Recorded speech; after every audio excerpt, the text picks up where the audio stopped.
Et puis à présenter, c'est notre psychologue maison. On l'a adoptée, vous la connaissez, elle c'est Rita Medza. Bonjour Rita. Bonjour Fallon. Comment tu vas? Je vais très bien. Est-ce qu'on t'a quand même manqué un tout petit peu? Oui, comme d'habitude. Je commence à m'habituer à venir ici. C'est moins stressant. Oh. Mais j'apprécie beaucoup. Au début c'était stressant. Hein? Bon, oui quand même. Vous et toute l'équipe, Dieu merci, vous êtes des professionnels. Oh, nous ici on est des amours, on partage l'amour de notre Seigneur Jésus-Christ. Avec Rita Medza, on va aborder un sujet, je ne vais pas dire qui fâche beaucoup, mais par contre qui peut causer beaucoup de blessures dans nos églises, hein, surtout les églises dites de réveil, parce que chez les protestants et les catholiques, ça ne cause pas problème, mais dans les églises de réveil, être enceinte avant le mariage, c'est un souci. Donc, ce sera ça la question du jour. C'est cela? D'accord. Bon, bien avant d'être édifié sur la question, on va d'abord s'intéresser à l'actualité dominante cette semaine du côté d'Alliance chrétienne. Et bah, c'est juste après ce jingle. L'église de l'Alliance chrétienne et missionnaire du Gabon a ouvert dimanche dernier le 61e synode national et ça va s'achever, on va dire, demain lundi parce que ça s'étend sur 8 jours. Voilà, donc c'est une instance où toute l'église se retrouve, c'est-à-dire que les pasteurs viennent des 9 provinces du Gabon, ils se retrouvent et ce synode est d'abord précédé, voilà, de la pastorale, d'une retraite de tous les pasteurs et c'est au cours de ce synode où tout va se décider. C'est d'abord, ils font d'abord un bilan des activités de l'année ecclésiastique qui vient de s'écouler et c'est au cours de ces synodes également qu'ils vont décider des grandes lignes, ces grandes lignes-là qui vont piloter l'église pour l'année ecclésiastique à venir. Je sais que vous êtes à Béthanie, vous n'êtes pas à Alliance chrétienne, mais est-ce que c'est également la même chose de votre côté? Oui, on fait des rentrées académique, comme on dit, et c'est le temps de justement donner la vision de l'année, c'est le temps de repréciser les choses ou recadrer les choses. Donc, chez nous, il y a effectivement ce genre de rencontres. Et la particularité cette année par rapport à ce synode, c'est que l'église d'Alliance chrétienne du Gabon, c'est elle qui a implanté, qui a donné naissance à l'église d'Alliance chrétienne du Bénin. Et cette année, le président de l'Alliance chrétienne du Bénin a justement été invité par ses pairs pour venir voir et apprendre comment s'organise un synode, comment se prépare un synode. Et pendant cette belle cérémonie d'ouverture, on pouvait apercevoir d'autres leaders religieux, notamment le pasteur Gaspard, et puis le chef de quartier, et puis d'autres hommes de Dieu. Mais c'était vraiment bien, j'ai aimé la cérémonie. Vous l'avez quand même suivi, je pense que c'est passé aux infos. J'ai suivi quelques morceaux en direct. Ah d'accord. Je suis abonnée à la page de l'Alliance chrétienne d'AVEA 2. D'accord. Donc j'ai apprécié les prestations, les chants. Oui. C'était riche, c'était... Oui. Voilà, j'ai beaucoup aimé. Oui, c'était vraiment très riche. Bon, nous, on était présents en Minute Chrétienne.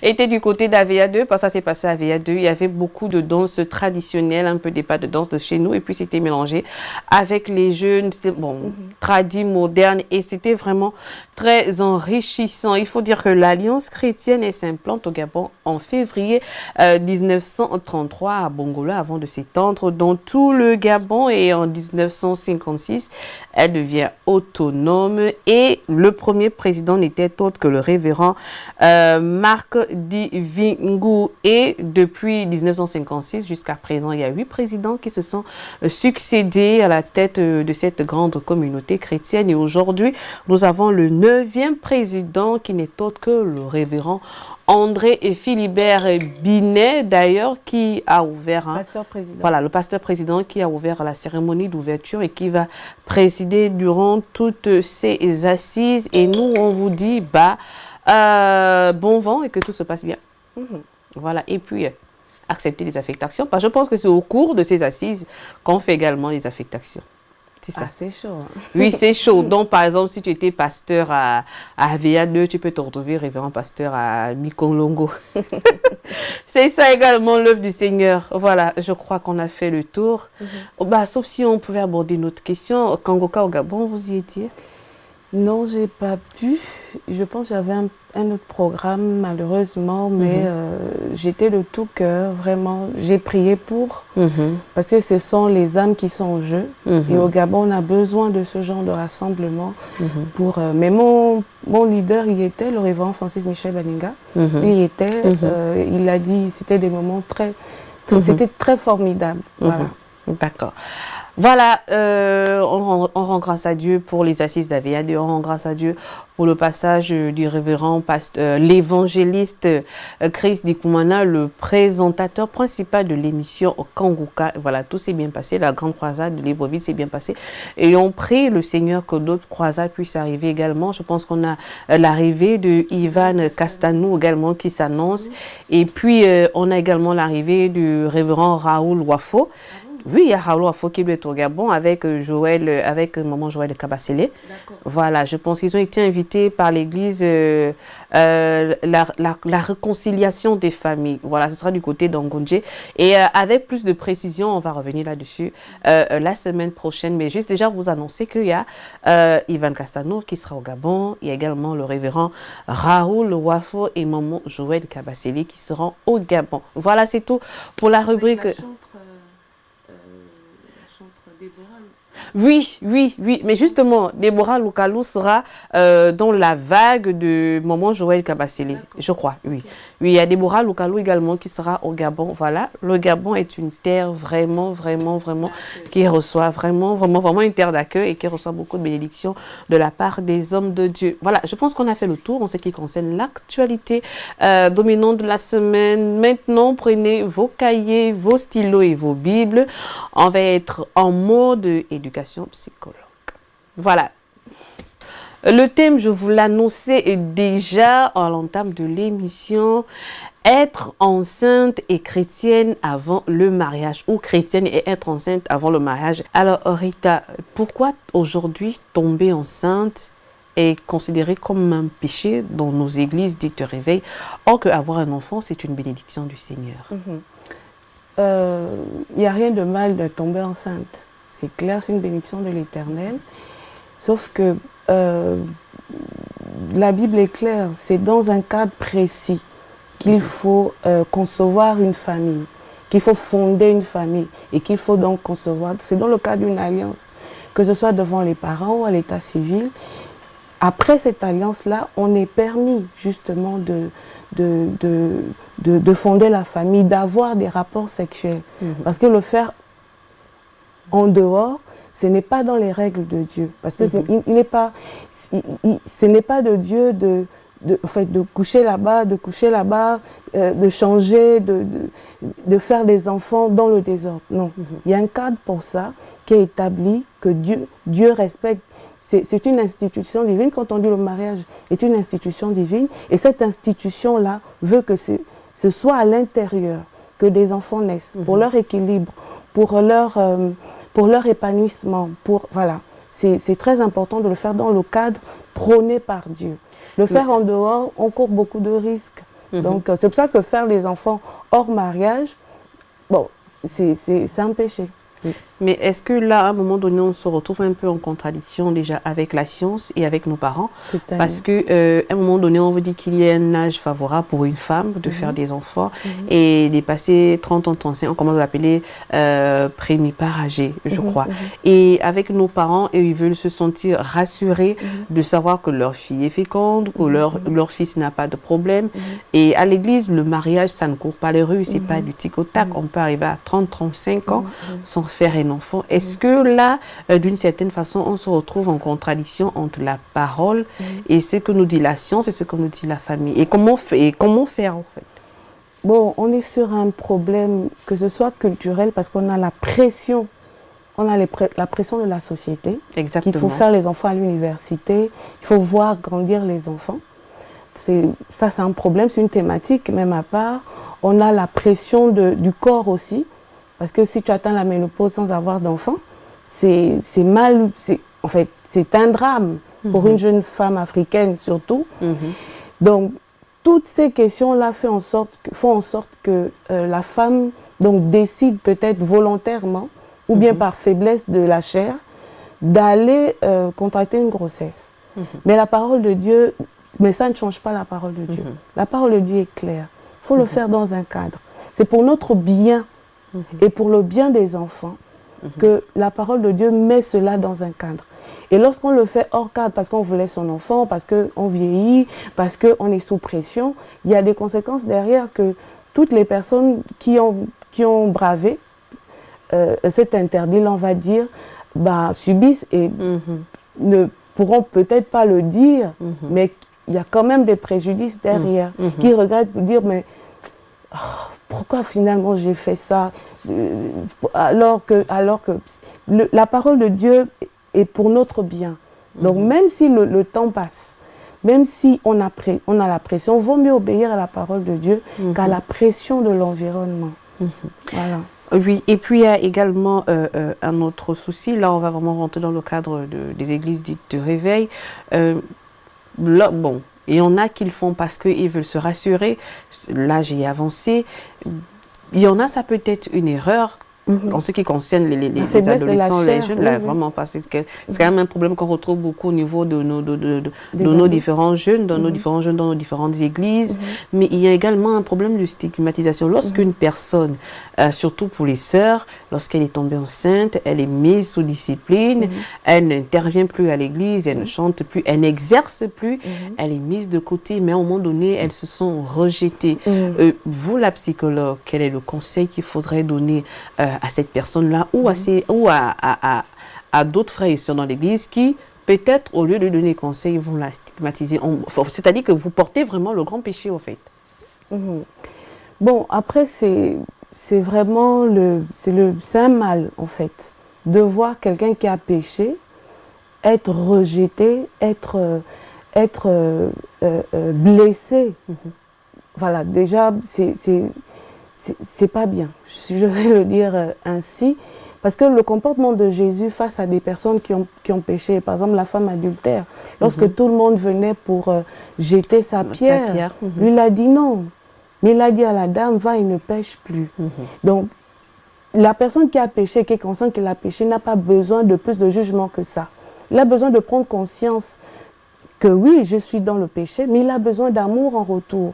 On condamne le péché, mais on ne condamne pas le pécheur au point où il va rester embrigadé, ou bien on va l'appeler par son péché. C'est-à-dire la fille qui est tombée enceinte la fois dernière, l'homosexuel là, ou bien le rebelle là, non. Donc on étiquette la personne au point où cette personne, psychologiquement, ne peut plus sortir de ce péché-là, alors que c'est une erreur qui a été faite à un moment donné, et bien il faut qu'il avance.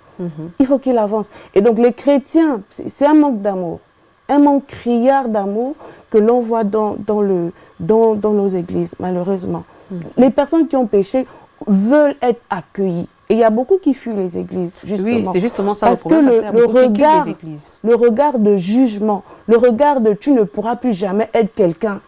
Parce que j'ai commis une erreur. Mais sinon, on ne parlerait pas de pardon des péchés. La Bible dit quoi? La Bible dit que si quelqu'un avoue ses péchés et les délaisse, il obtient, avoue ses péchés et les délaisse, il obtient miséricorde. Exactement.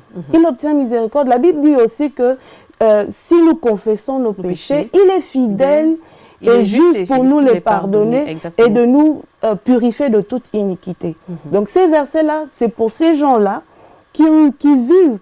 C'est pour nous qui, de temps en temps, on peut faiblir et puis on demande pardon et Jésus nous purifie en retour. Bon, maintenant les jugeurs, les gens qui ne tombent jamais dans le péché, les gens qui ne pêchent jamais. Les super saints. Les super saints. Bon, excusez-nous, mais nous, on veut aller vers le Père avec nos iniquités et dire, Seigneur, nous ne sommes rien, mais nous avons chuté, nous avons fauté. Lui-même, d'ailleurs, il dit qu'il est venu pour les plus faibles. Voilà, donc il faut qu'on arrête, c'est un manque d'amour. L'amour triomphe du jugement. Et lorsqu'on est trop dans le jugement, on n'est plus un ambassadeur de Christ, du royaume. On devient un agent du diable, en fait. Et le mal dans tout ça, c'est que, bon, même si, bon, c'est vrai qu'on est en train de parler de celles qui tombent enceintes avant le mariage dans les églises, et le plus grave dans tout ça, c'est que, bon, c'est vrai que dans nos églises, on vous fait lever, vous êtes sous discipline. Vraiment, il faut avoir un moral d'acier, d'accepter que ce dimanche, on va me lever devant toute l'assemblée. Ça fait partie de la procédure biblique. Voilà, on va me mettre sous discipline et que je passerai toute la grossesse. Ou si on découvre qu'il y a des fiancés qui ont forniqué avant le mariage, vous êtes sanctionnés, vous êtes sous discipline. Et ça peut prendre 1 an, ça peut prendre 2 ans, ça peut prendre 6, 7 mois, ça dépend. Et ensuite, un dimanche encore, on va encore vous lever pour vous dire, voilà, la sous-discipline est terminée, vous avez réintégré les églises. Mais moi, bon, ça c'est la procédure normale. Moi, par contre, le souci que j'ai, c'est avec certains prédicateurs, certains pasteurs, ou parce que la sœur est tombée, parce que le frère est tombé, parce qu'elle est enceinte, et ça devient un sujet de prédication. Ça aussi, c'est une des raisons pour lesquelles beaucoup ne se confessent plus et beaucoup préfèrent se retirer des églises. Mais ça fait partie des débordements. Dans l'Église, malheureusement, c'est un débordement. C'est vrai qu'on peut prendre l'exemple de quelqu'un parce que on veut avertir les autres, on veut donner l'exemple aux autres, de dire ne faites pas ça parce que, regardez par où vous allez passer, mais s'acharner dessus. Et même la façon de le dire montre si on le dit par amour ou pour exposer négativement la personne. Donc tout tout se trouve dans la façon de dire, les motivations de dire. Je peux prendre un exemple sur un cas au niveau de l'Église qui est un cas néfaste, mais ma manière de le dire, ma manière d'exhorter les autres, les gens vont voir que non, c'était pas pour tuer la personne, c'était pas pour rabaisser la personne, mais c'était vraiment pour servir d'exemple. Donc, les dirigeants, je ne suis rien pour donner des conseils aux pasteurs, c'est pas ça mon intention, mais psychologiquement parlant, il faut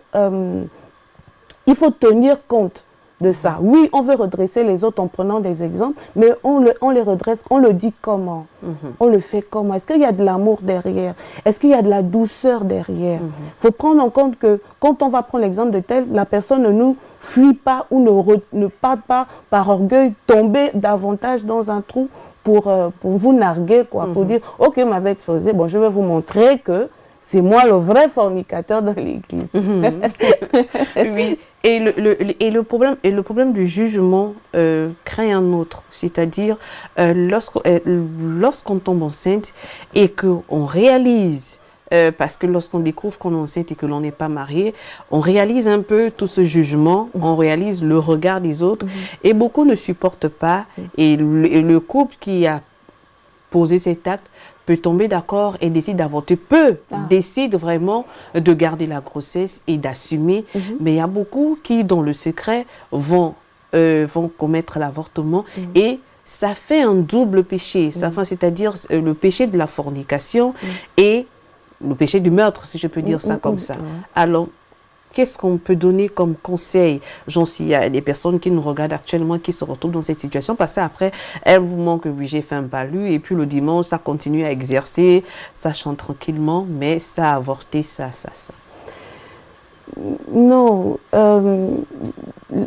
il faut lire la Bible, il faut lire la parole de Dieu. Lorsque l'on pêche, la Bible nous recommande d'avouer et de délaisser pour obtenir miséricorde. Lorsque on veut faire semblant, faire de la cachotterie, on empire son cas et on rentre dans le jeu du diable qui va nous emmener de cachette en cachette.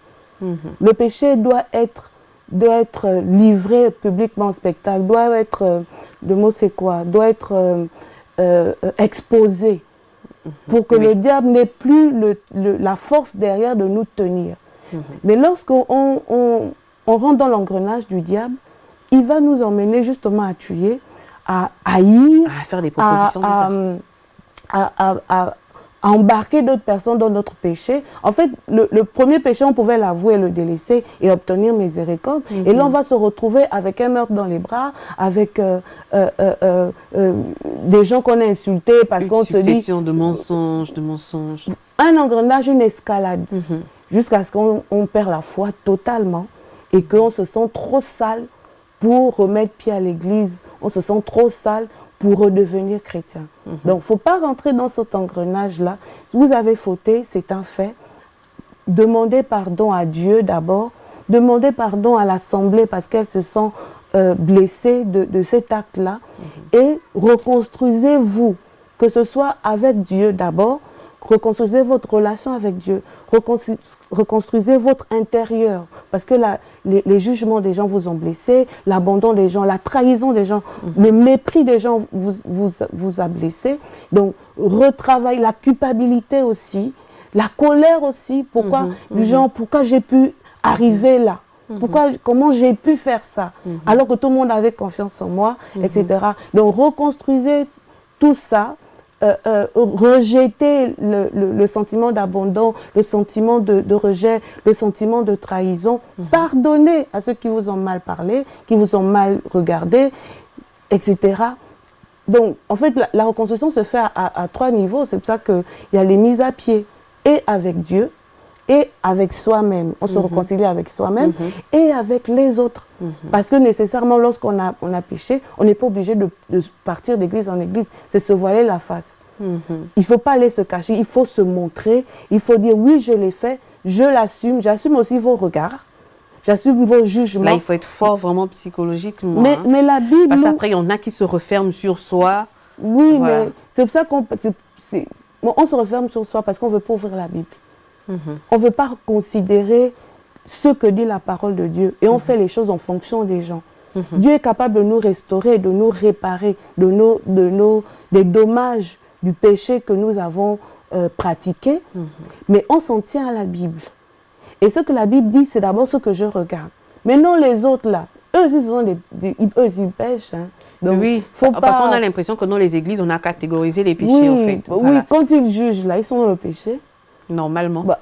Il faut lire la Bible pour le savoir. Donc, si toi, je connais des gens qui, après avoir fait une erreur, comme avoir un enfant en mariage, qui ont développé tellement leur relation avec Dieu que c'est un vieux souvenir. Et cet enfant aujourd'hui est aimé de l'église et applaudi parce que c'est un homme de Dieu qui arrive. Donc, il n'y a pas de fatalité. Il n'y a pas de fatalité. On s'en tient à la parole de Dieu. Qu'est-ce que la parole de Dieu quand on a péché? Elle dit ça, elle dit ça, elle dit ça. Ok, c'est ce que je vais faire.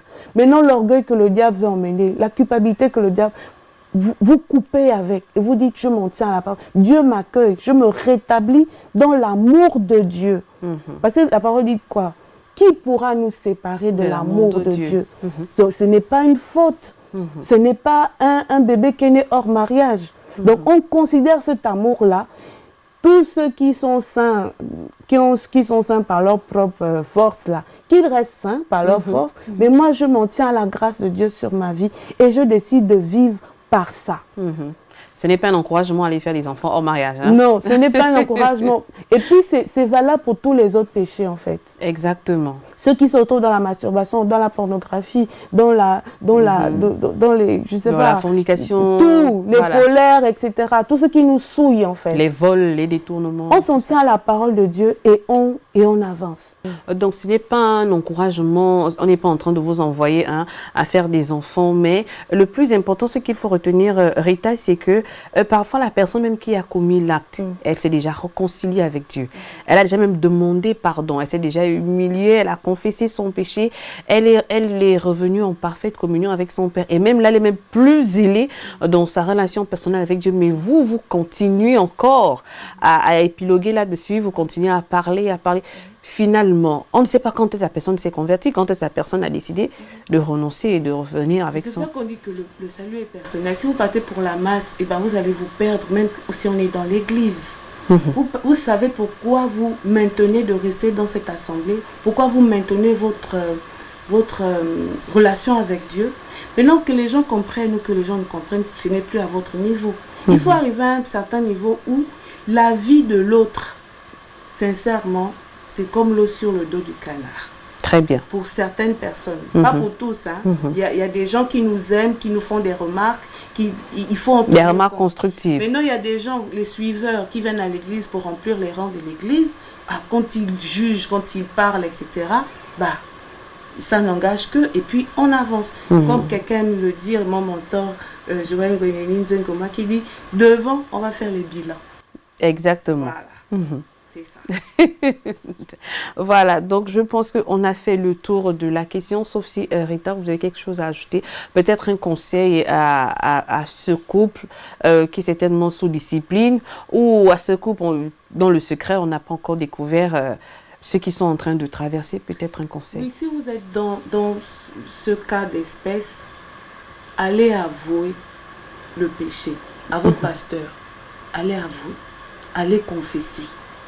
Décidez de ne plus continuer dans ça. Délaissez votre péché. Vous obtiendrez miséricorde. C'est ce que la parole de Dieu dit. Ça ne sert à rien de s'enfermer dans l'orgueil. Ça ne sert à rien de s'enfermer dans « Ah, il pense quoi ?» Non, non, non, non. Ça ne sert à rien. Vous avez péché, allez exposer ça. Demandez, soumettez-vous au pasteur, au cheminement qu'ils vont vous imposer. Et vous profitez à fond de vous réconcilier, de travailler sur vous, de travailler les mauvais sentiments, les conséquences que ce péché-là a suscité chez vous. Exactement. Et avancer. Avancer, il n'y a pas de fatalité. Avancer. Voilà. Avancez, voilà, c'est le conseil de notre psychologue maison Rita Medza. C'était là avec elle, on a été édifié sur le thème de la semaine chrétienne et être enceinte à l'église aujourd'hui. Voilà, on referme le thème de la semaine et maintenant on va découvrir l'image qui accompagne. L'image de la semaine est affichée sur vos écrans. Bon, Rita, que peut-on retenir de celle-ci? C'est vrai que je trouve un peu dure l'image. C'est comme je disais, allez avouer. Parce que si vous n'avouez pas, vous n'allez pas prospérer. Mais en avouant, vous allez obtenir miséricorde. Donc, ne faites pas semblant de vivre une vie sainte. Voilà qui vient mettre un terme à cette émission. Je vous rappelle que nous étions en compagnie de notre psychologue maison Rita Medza et avec elle on a été édifié sur une actualité, on va le dire ainsi, hein, parce que c'est toujours d'actualité dans nos églises, être chrétienne et être enceinte. Voilà Rita, merci beaucoup. Merci Salome, merci. Voilà, c'est tout pour aujourd'hui. Hein, et vous connaissez le rituel de l'émission avant de nous séparer, la prière naturellement. Et on demande toujours à notre invité de nous recommander à la grâce du Seigneur. Rita. Seigneur, nous te bénissons pour ça. Seigneur, ramène-les dans ta présence. Restaure-les, répare-les. Seigneur, dans leur relation avec toi. Seigneur, dans leur estime d'eux-mêmes. Seigneur, dans leur relation avec l'environnement. Seigneur, sois glorifié à travers cette émission. Je te prie pour Fallon, Seigneur, qui est vraiment ta servante en ce lieu. Bénis-la, bénis-la, bénis-la. Et que tout ce qu'elle entreprend, Seigneur, soit couronné de succès. Au nom de Jésus. Amen. Amen, amen, amen, amen. J'aime quand mes invités me bénissent comme ça. Voilà, Rita, c'est tout pour aujourd'hui. Donc, on se dit à très bientôt pour un autre numéro. Très, très bientôt. Voilà. Minute Chrétienne, c'est tout pour aujourd'hui. Et comme j'aime à le dire, hein, continuez de veiller sur votre foi ainsi que sur la foi des personnes autour de vous. Et au revoir et à dimanche prochain. Bye bye.